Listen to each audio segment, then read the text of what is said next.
Assalamualaikum warahmatullahi wabarakatuh. Rahayu Sagung Dumadi. Sejarah Hayam Wuruk erat kaitannya dengan kisah masa kejayaan Kerajaan Majapahit. Hayam Wuruk adalah raja keempat dalam sejarah Kerajaan Majapahit, bergelar Sri Rajasa Nagara. Ia memimpin Majapahit sejak tahun 1350 hingga 1389 Masehi. Bersama Mahapatih Gajah Mada, Prabu Hayam Wuruk membawa Majapahit mencapai masa kejayaan, termasuk menyatukan sebagian besar wilayah Nusantara.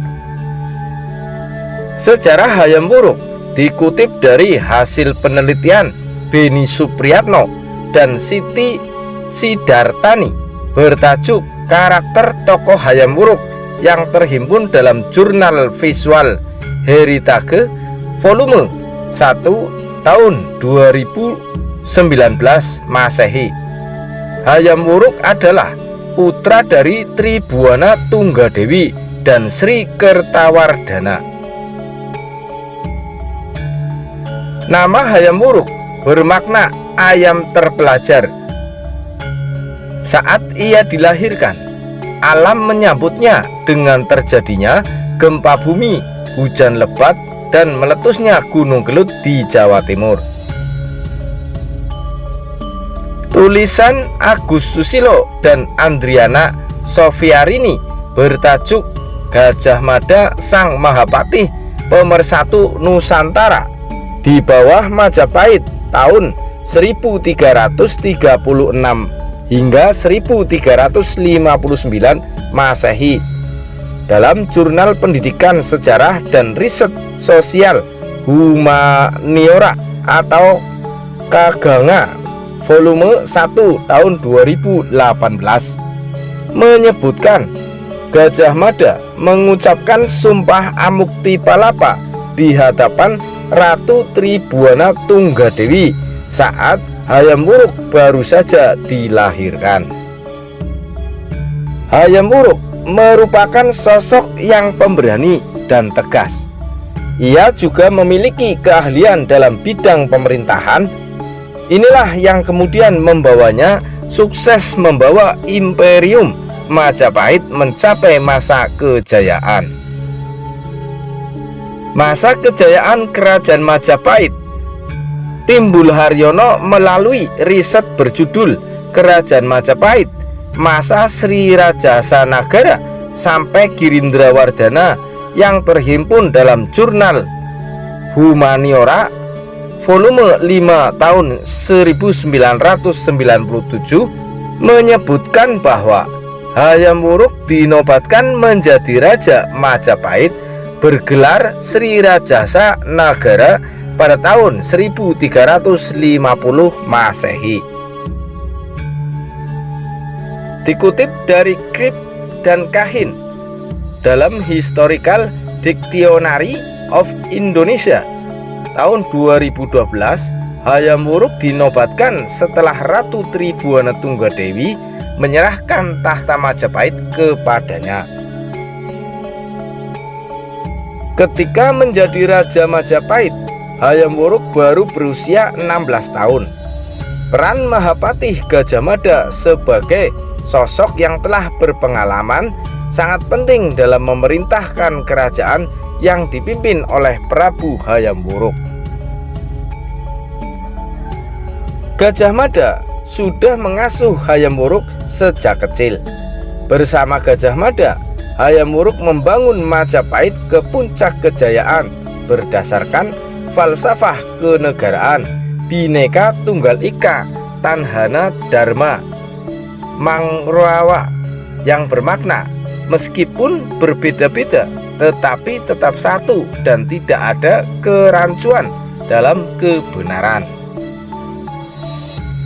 Falsafah Majapahit dengan bahasa Sangsekerta ini yang kemudian diadaptasi sebagai semboyan bangsa Indonesia yang majemuk, namun tetap menjadi satu kesatuan.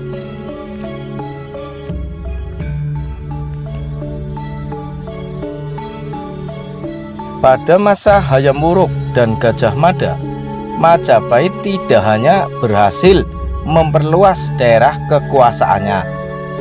Kemakmuran benar-benar dirasakan seluruh rakyat Nusantara yang bernaung di bawah panji-panji Majapahit. Demikian tulis Purwadi dalam History of Javanese Kings tahun 2010 Masehi. Selain itu, Hayam Wuruk juga memperhatikan bidang kebudayaan. Hal ini dapat dilihat dari banyaknya candi yang dibangun, seperti Candi Tikus dan Candi Jabung. Kemajuan juga terwujud di bidang sastra. Dengan tulisannya, karya-karya besar seperti Kitab Negara Kertagama karya Empu Prapanca dan Kitab Sutasoma karangan Empu Tantular. Pada tahun 1389 Masehi, setelah mengantarkan Majapahit ke puncak kejayaan, Hayam Wuruk meninggal dunia pada usia 55 tahun. Sebelumnya, Mahapatih Gajah Mada telah wafat terlebih dahulu pada tahun 1364 Masehi. Sepeninggalan Gajah Mada dan Hayam Wuruk, Majapahit tidak kunjung mendapat pemimpin yang sepadan. Perlahan-lahan kerajaan bercorak Hindu-Buddha